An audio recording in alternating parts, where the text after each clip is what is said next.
Hi Aries, how are you? Spirit and Universe, what are the messages for Aries that Aries need to hear, learn, see, be aware of? Messages for Aries in life and love.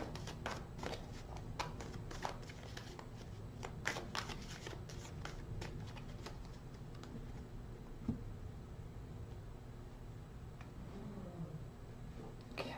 I'm going to do a 9-card spread. I can't get away from this 9-card spread. I love it so much. I don't, I used to do the Celtic cross all the time, and I love that, but it's just so, it's like you're locked into, you know, this I think tells so much more. But leave your comments below about your situation. I do all sorts of spreads. I just really have always loved this. What I will do, actually, and I did this last month, let's pull out significators. Please clarify each row for Aries. Please clarify each row for Aries with one significator card. Please clarify each row for Aries with one significator card. Okay, let's do that.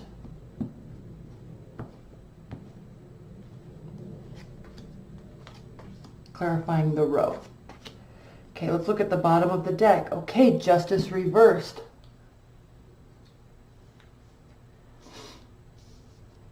Aries, for starters, you love your freedom. You trust yourself. You trust your judgment. You trust your knowledge base. You trust your decisions and your advice. So when you don't get credit for those things, or when someone doesn't trust those things about you because either you have not figured out a way to show them that you do know what you're talking about and you are serious, or they feel threatened by you and so they always try to put the kibosh on what you're trying to do and say and lead and communicate, right? So because you, as an Aries, now again, we don't know your whole chart because we don't know your whole entire, your rising sign is the most important sign because your whole chart is based off of that. Your rising sign and your degrees are the most important aspect of your entire chart. So please, if you know your rising sign, please watch these readings for your rising sign. I do so, and they tend to resonate even more. So, but they're combined. Anyway,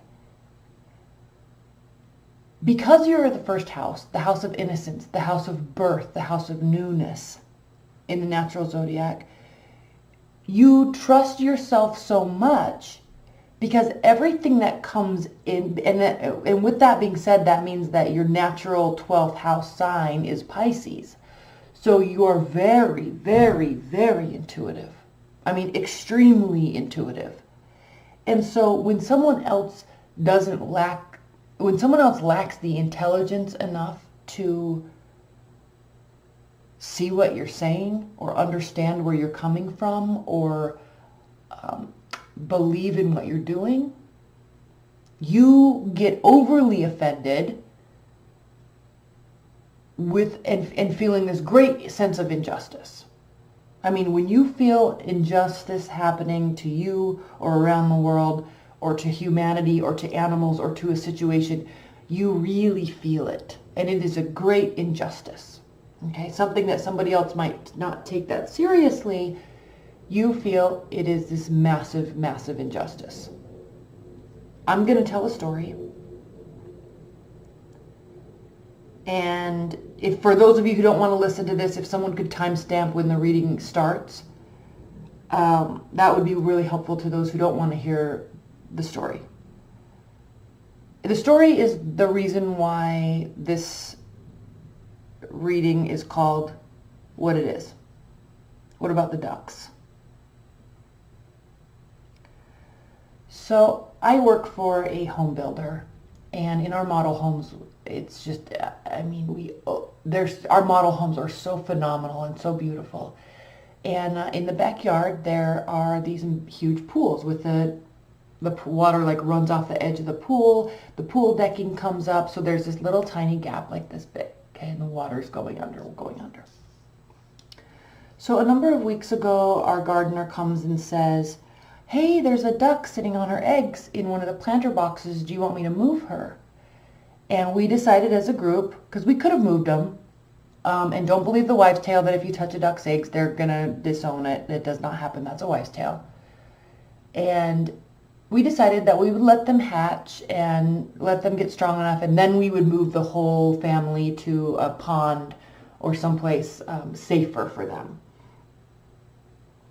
or more natural, right, instead of in a model home swimming pool. So we let them hatch a number of weeks. I was highly invested in these ducks. I mean, checking on them every day, making sure she wasn't getting stuck in the pool net, so excited about the ducks.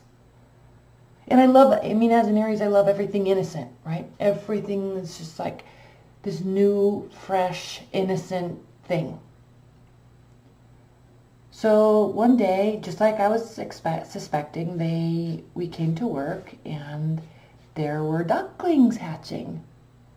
And I was so excited, and I didn't know they take 24 hours to hatch and all this stuff, so I was kind of watching them throughout the whole day. I knew there were 3, and I said, okay, well, after work, I'll come back, I'll check on them, and they were already starting to kind of swim around and walk around, so they were clearly strong enough to be moved. So I thought, well, after work, I'll come back. I come back, I get this bin, put leaves in it and a blanket, and I'm starting to pick up the ducks, and the mom's freaking out. Of course, she was so nervous, but if I could have, captured them all, then they would have gone to a very nice home. So I'm picking them up, I put them all in there, and I'm just like, well, maybe I'll take their nest. I'll pick up their nest and I'll put it with them, so then when I replace them somewhere, I can replace their nest and they'll feel like they have some home with them, something from home, and they can kind of re-nest. So I'm picking up, and I realized that there was one egg. I thought it was just a shell, but it was heavy and it was warm, and I was like, oh shit, like this is still hatching. Like, put them all back, put them all back, put them all back. I'll come back tomorrow morning. Okay, done. Come back tomorrow morning. They're all hatched, and they're swimming around the pool, and they are so sweet, okay? And I came back early because I was like, I'm going to grab them all, take them down to this pond, this area of town that we have that's a golf course and a pond, and people feed them, and they just would have been all so much better there. So we're trying to capture that. We catch all the babies, and then we're trying to capture the mom, like, humanely make her so she's already stressed out. But we're trying to, kind of corner her and pick her up softly. And then somebody from the community came back, and they're like, oh no, just leave them in the pool. They'll be fine. The chemicals don't harm the ducks. And I called a couple people, verified that is the case. Ducks are self-feeding, so they can feed themselves, and when they get a little bit stronger, in a couple days, they'll move. They'll go find a pond on their own. And the mom will fly around, and she'll find a place to lead the ducks to. Okay, so fine. Put them down. Ducks are smart. They find their way. Fine. So we put them back in there, and all of a sudden, one of the babies gets sucked down in this, between the pool decking and the infinity edge. Now, the infinity edge went around the whole entire pool. So it gets sucked down in there. And I'm like, oh my gosh, it's stuck down in there. And it was this thin space, like this big, like you couldn't fit a hand down in there.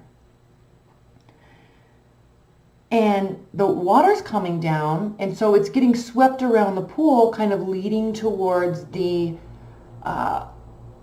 tube that leads to the filter. And this is all underground, so you can't see the edge. It was like starting to get really bright outside, so you're kind of down there with your hands looking through, trying to block the light, trying to figure out where this duck is, because you could hear it chirping, but you couldn't see it, and it was moving. So it took like an hour to locate this duck, maybe an hour and a half. The pool guy came. I was thinking he was going to have a net that would be able to get it out. So much drama. I'm crying because I'm just like, feel so helpless. I can't even find the duck. And even if I found him, I can't fit anything down there. But I thought the first order of business and the most important, turn the pool pump off, obviously, and then find the duck. And mind you, this is my day off. So I'm like ready to spend the entire day there to get this duck situation figured out. And the person that I work with, she's like, well, I'm going to go call our construction manager and he'll have some tools. We'll figure out a way. So she leaves, and then it's just me and the pool guy, and we don't speak the same language. And so there was a communication barrier, but he was very helpful, and he at least understood that I was trying to find the duck. So he's there looking, and the duck's moving, and we can hear him, we can't see him, and it's literally like an hour and a half. We're trying to find this duck. I'm crying. Oh my gosh. And I just kept thinking, why is she not coming back? Why is she not trying to bring tools? And I'm like going in the model home and I'm trying to find like fern leaves, and I run over to the office and I get like a measuring tape and sticks and anything I could get down in there, because I'm trying to figure out, okay, well, I'll build a little ramp so the duck can come up. You know, he fit down in there so he can fit up.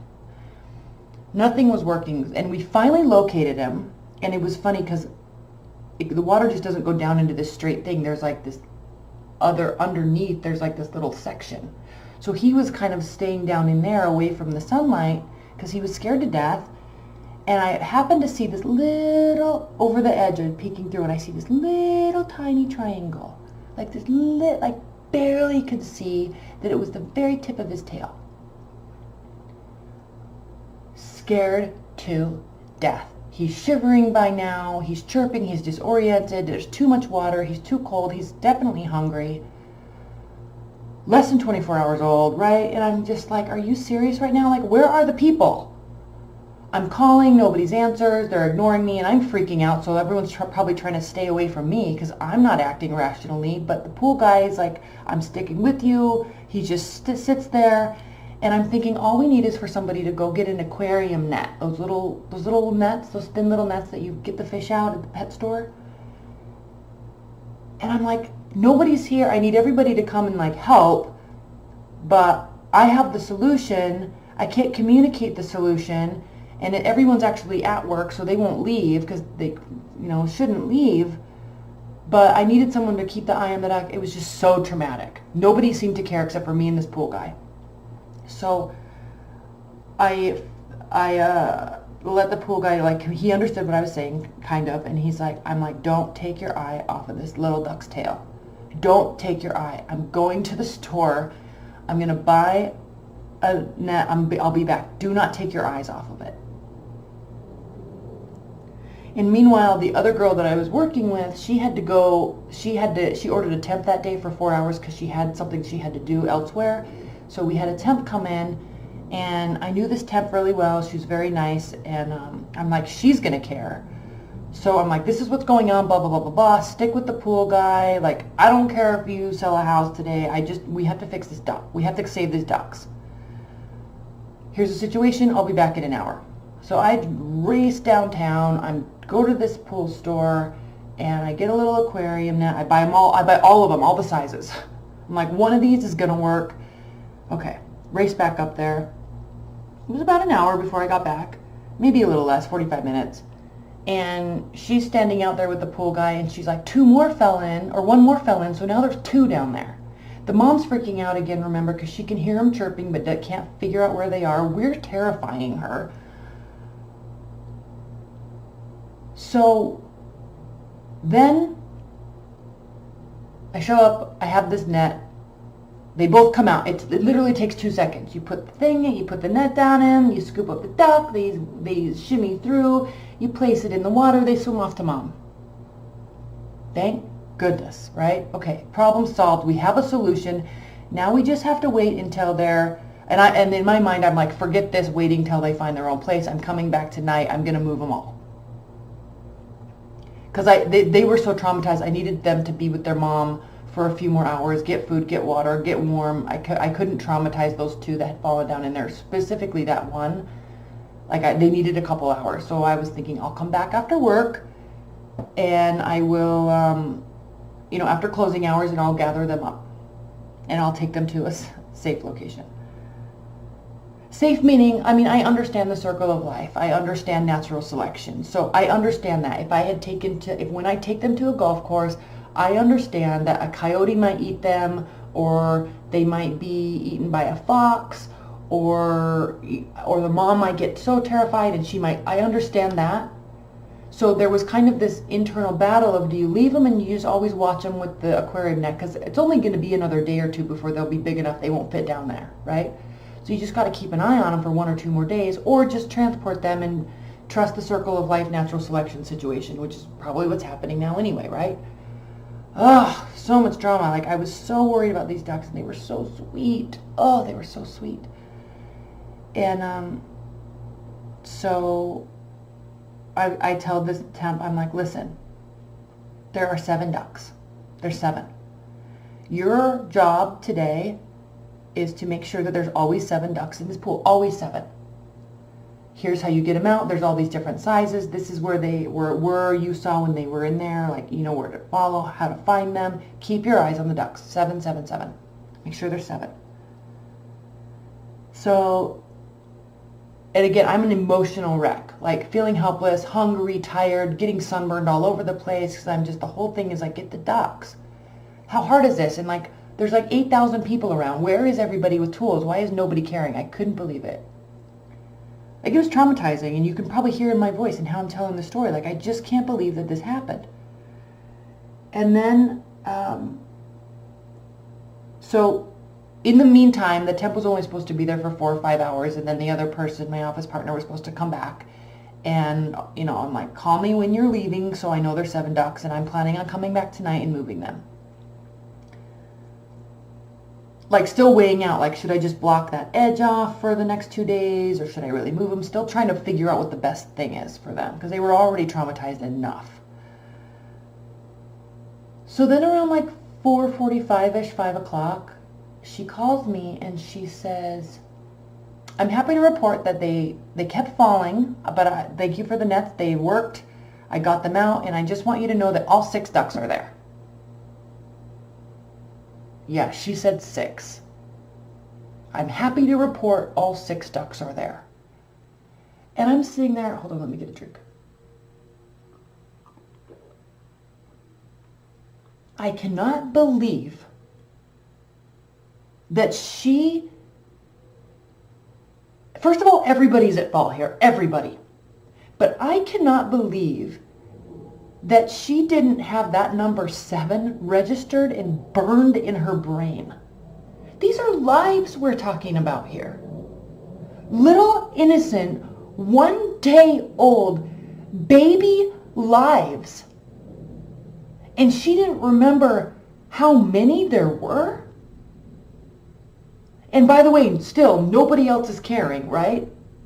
The pool guy's like, well, you got him out. Thank you. We feel we have a solution. Thank you. Thank you. Right? So he's like, I'm out of here. The pump had been turned back on because we had to turn the pump back on when he was there. But she was supposed to watch the ducks. Actually, she wasn't supposed to, but I needed her to. Actually, no, I didn't need her to. The social contract of life needed her to. It's what you do. And I can't blame her because I should have been there too. Everybody should have been there.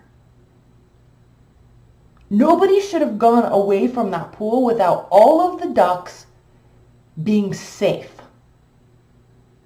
So it's not like I'm hurt. It's not that I'm hurt or I needed her to, or we all of us, everybody needed to take care of them. So I'm like, holy shit, there's only 6. One's down there. I race. Because, again, remember, we have a solution. Okay? I raced there.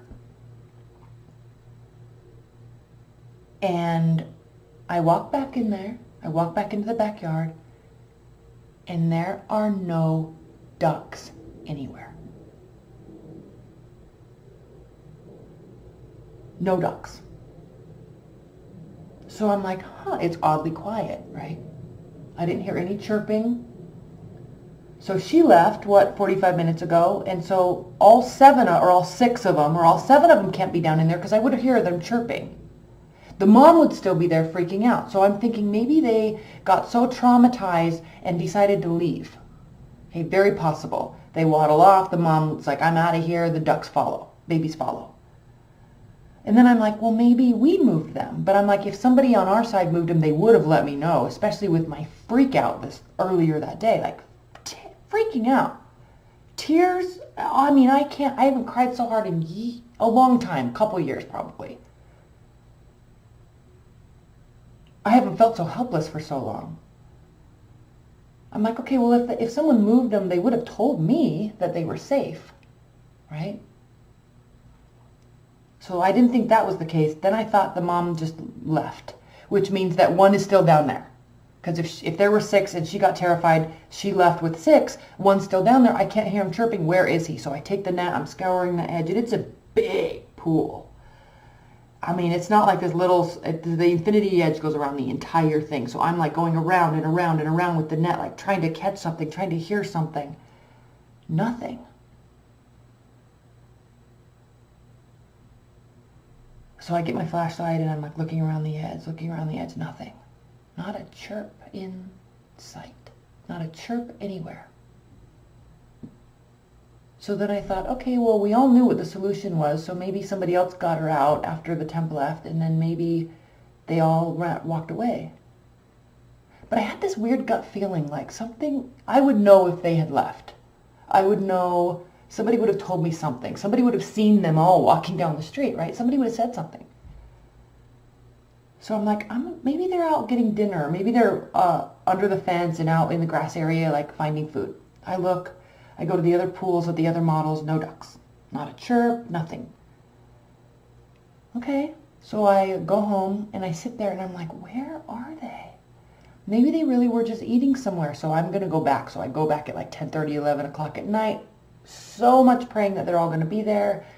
Nothing. Silence. And I just sat there. And again, I go to the other models. I look at the pools and the other models. I'm walking around the neighborhood listening. Nothing. So the next day I go in and I asked the people, all the people, what happened? Well, did you guys find them? What happened? And then, so that 45 minutes it took me to get there after the temp said they're all 6 there. There's that 45-minute span of time, remember, right? So one of the guys was like, yeah, after work, because they get off a little earlier than we do because they start so much earlier in the morning. He's like, after work, I went to check on them because I was going to help you get them, but there were only 3 in the mom, so I took them and I moved them. And I'm like, well, where'd you move them? And he goes, I took them over to this other people's, so we, in our community, like, people are building pools, right? So, and so he's like, I put them in this person's pool. And I'm like, okay, but there was only 3. He's like, I'm like, there were 7. Where are they? There's 7. This is how everybody knows that this is how you got them out.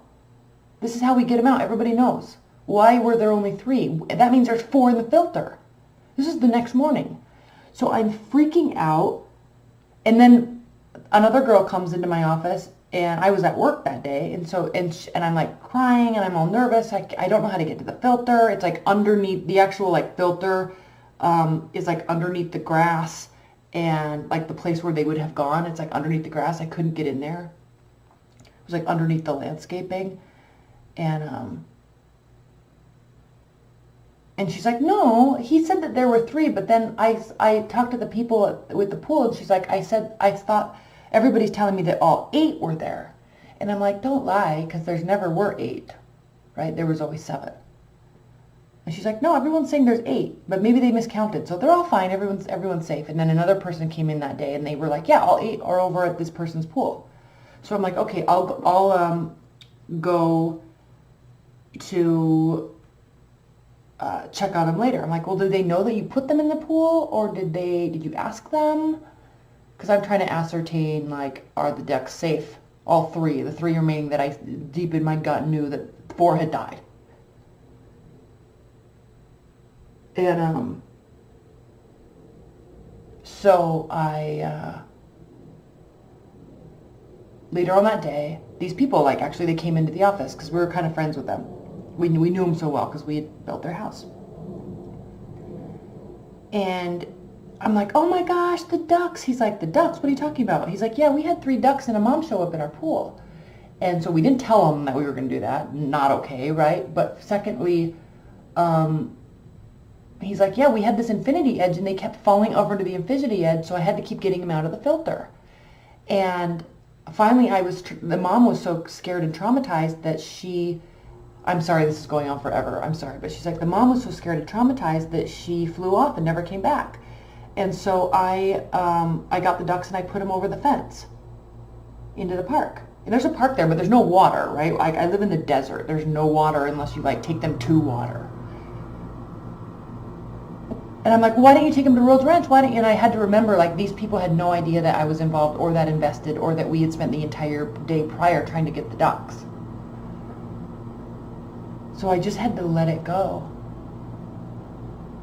And then I left work that day and I drove down the street because their house backs up to a street. There's like, they're back of their house here, the street here, and then they're on the corner, so there's like this big long park here. And I just lost it. And I just lost it because how many human beings does it take to save 7 little ducks? And again, I'm like all mad at them, but at the same time, it's still my fault too. There was no adherence to, even on my part, even as angry as I am, and I feel like vindicated because I'm the one that cared, but no, like even on my part, I didn't adhere to the social contract. I should have never left those ducks until they were safely transported, especially once we knew of the water hazard, right? Letting them stay in the pool, a couple days, get big enough, transport them, fine. That's totally fine. But once we knew of the water hazard, they should have never stayed there. And that's even my fault. But now I know 4 died a scary, lonely, confused, hungry, cold death with water being shoved in their face in the water filter. 4. And then I know 3 had a traumatic move, abandoned by their mom, and then dumped over the fence. And what are they going to do? Walk down the sidewalk in 115 degrees weather and go to some pond that doesn't exist? I mean, and I cry every time I drive down that street because I don't know if they huddled up underneath the bush and died together, or if one just stopped walking with the group and just died alone. Like, I can't even deal with it. It is so sad. It is so sad. And so I just had to tell this story because, like, you really feel injustice. Like, it really, and y'all are probably watching this video being like, she is whack.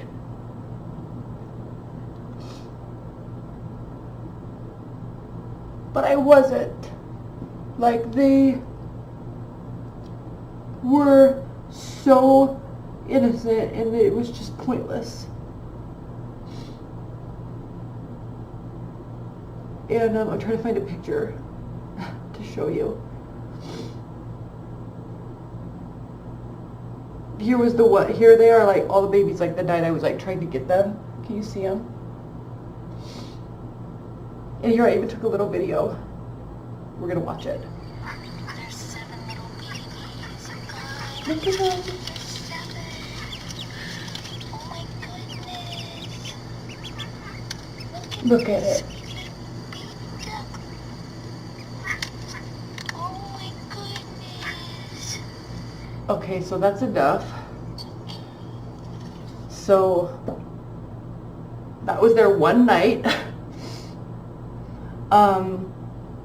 But you feel this injustice so strongly, like it really gets to you. Like, I feel their fear. I feel their confusion. You know? Like, it's just, that, all of that was not okay. All of that was pointless. It was pointless. It was solvable. It was pointless. And nobody cared enough. And I can tout myself all day that I cared and I did this and I did that and I spent the whole day blah, blah, blah. But at the end of the day, they all still died. Every single one, and the mom lost her family. So when you feel this, you really, really, really, really feel this. Okay, now you can tag this for the reading to start. And I still drive back past that park and I always wonder, like, did one make it? Just one. And I know it didn't, because it's too hot and they were too young and there was no water. There's no way they could have. And I'm not trying to be negative, but like, they definitely didn't make it. Oh, so pointless. So when you talk about social contracts, and you know what, back to the natural selection, remember that movie Final Destination? How like the plane crashed and then, or the plane blew up, but this group of teenagers, one felt sick or scared, so she got all of her friends off the plane, but then after the plane blew up, she started realizing that like weeks passed and they all started dying in the same order that they were sitting on the plane. So like there is a rhyme and a reason and an order to that. So, you know, I think, and maybe I'm just trying to be stupid and justify this whole thing, but maybe even if I had moved them to the park, the golf course, maybe they would have died anyway. But at least it would have been quick by a coyote. Like literally they probably wouldn't have hardly felt anything instead of this long drawn out bullshit.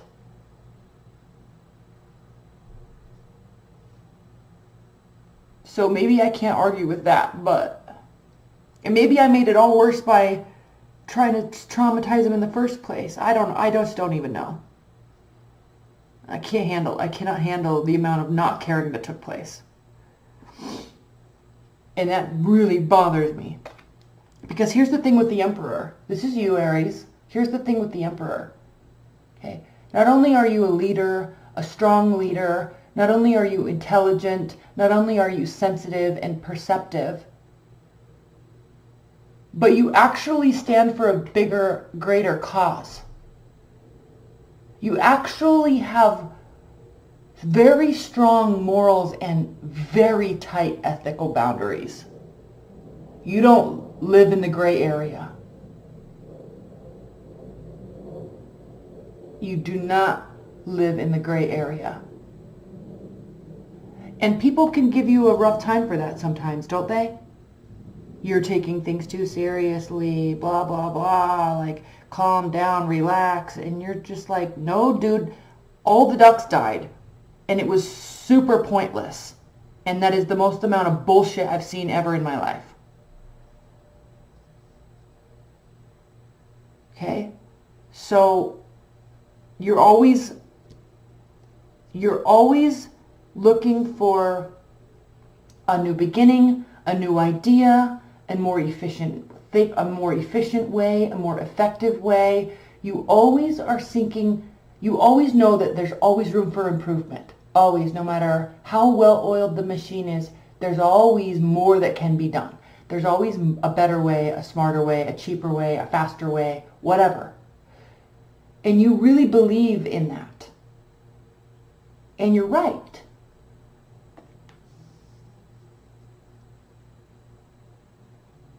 And then the Five of Wands here, but you also know that you can't get stuck down in analytics all the time, right? There has to be this happy medium.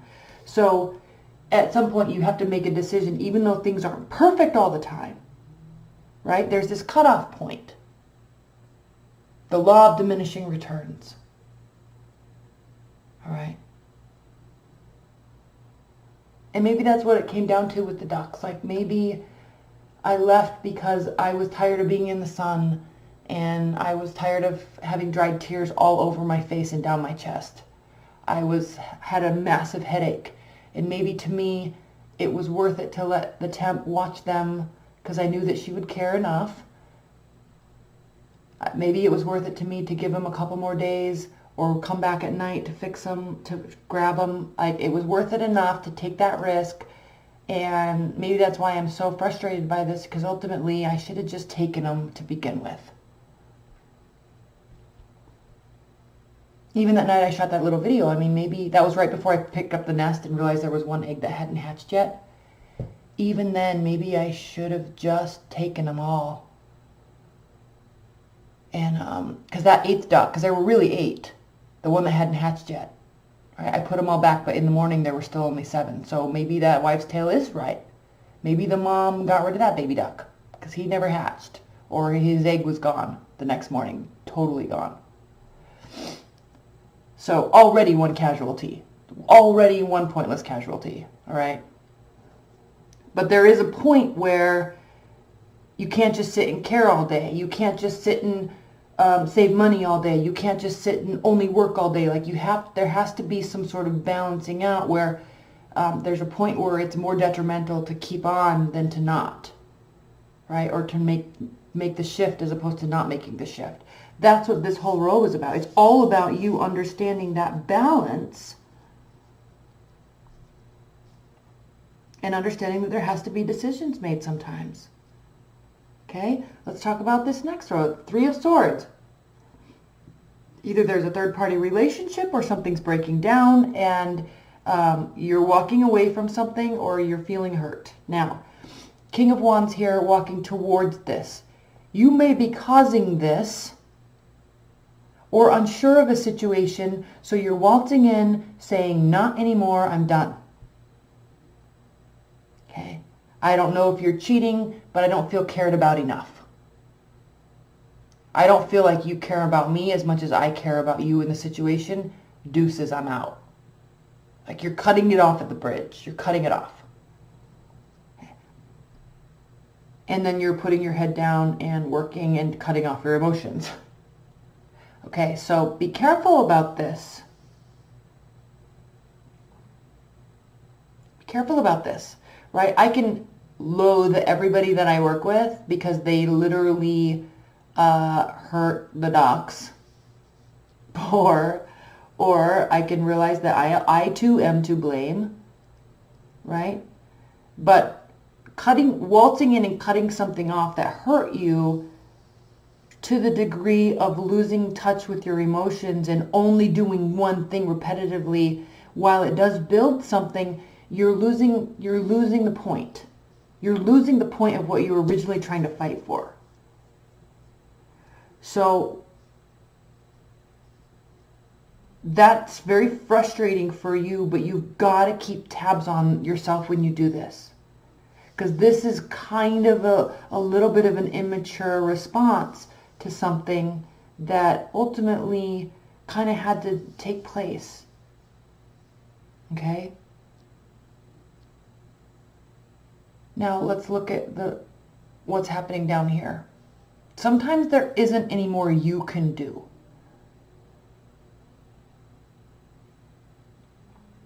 Okay, sometimes there isn't any more you can do. But the response to that doesn't have to be this cutting off of emotions and conversation, not accepting anything, giving up on everything, right? This is an overly dramatic response to something. When you feel like there's nothing more you can do. Okay. This also is, don't have an over dramatic response, Aries, because the ships are coming in. Maybe not in your time frame. Maybe you feel like they're not because you feel this great injustice occurring.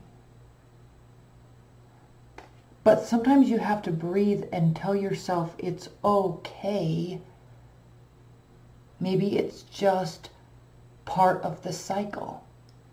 And I'm really talking to myself right here because I don't know that I'm ever going to feel fully settled about that whole thing that happened with the baby ducks. And for me to sit here and say, natural selection, circle of life, it's okay. I'll see them in my next life and they'll thank me for, you know, it's like, no, I don't know if I can do that. I really, in this situation, I don't know if I can do that. But what I can do is not overreact and cut the people out of my life and cut off my coworkers, right? And hate them and be mad at them and call them stupid, because I equally am to blame. So there's this self-awareness built into this. That's what this Five of Wands is too. There's this bigger picture self-awareness thing taking place. Okay, let's pull a cup. I know that was the longest reading ever, and I know that 95% of it was that story, but I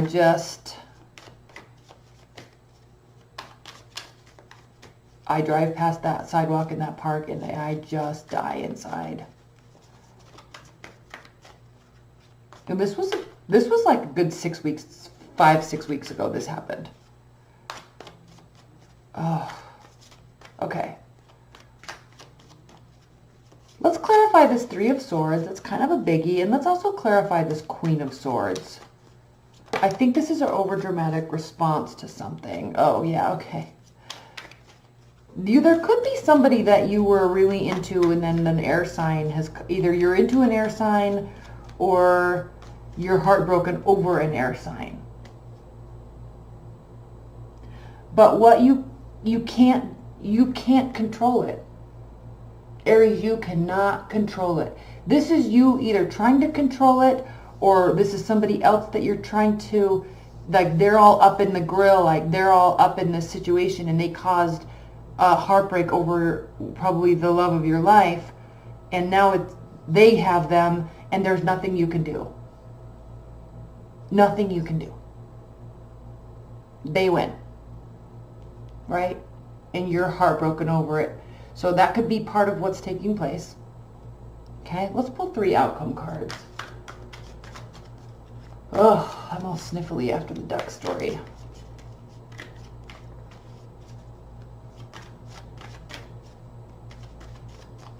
You know what? No, let's pull an oracle card. I'm just thinking. Should we do Angelarium? They're so dark, kind of. I mean, they're not dark, but let's do this. Let's do these angel cards. Even though I don't subscribe to the whole angel thing. What is the most important, highest level message that Aries needs to hear this month? Most important, highest level message for Aries.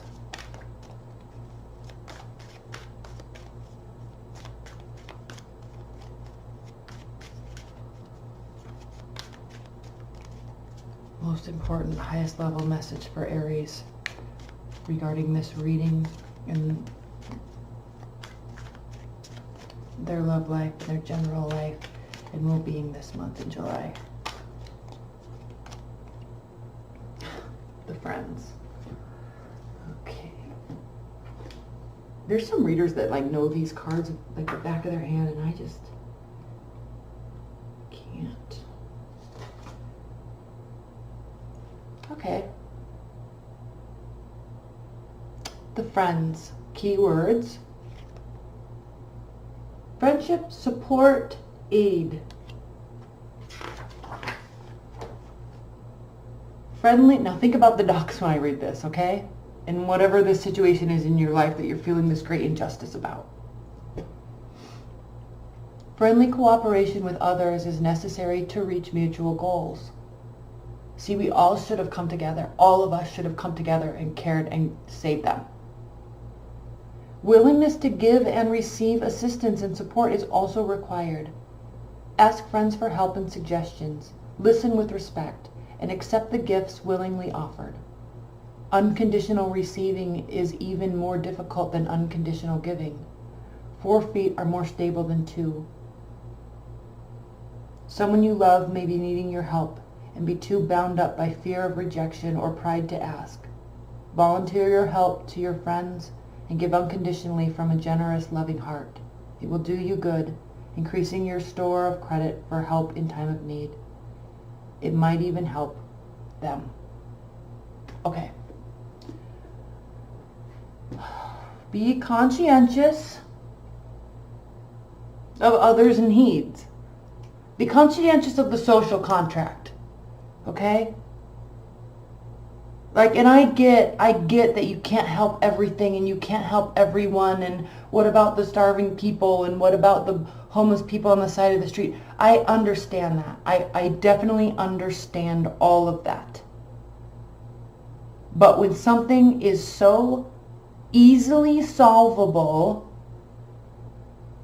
it is your duty as a human being on this earth to do it. It is your duty to care. It is your duty to try to find a solution, to pull people together, to work together. It's your duty to understand that other people care more about something than you do, and to jump on board and help them. It is always our duty. That's why we're human. And by the way, we are not the greatest thing in the whole entire universe, right? We're animals that have some self-awareness. So let's band together and help everything. Let's band together and create some efficiency and some effectiveness. Let's band together and side with morality and ethics. It's not always about you versus the other side. We're all really the same, and we're all in this together, and let's start seeing each other as one. It is our social duty. Okay, I love you so much, Aries. I'm so sorry for that long story, but I think you get it. I think you actually know what I'm talking about here. So leave your comments below. I love you. Your 6-month overview is coming up, and I will talk to you later. All right, bye.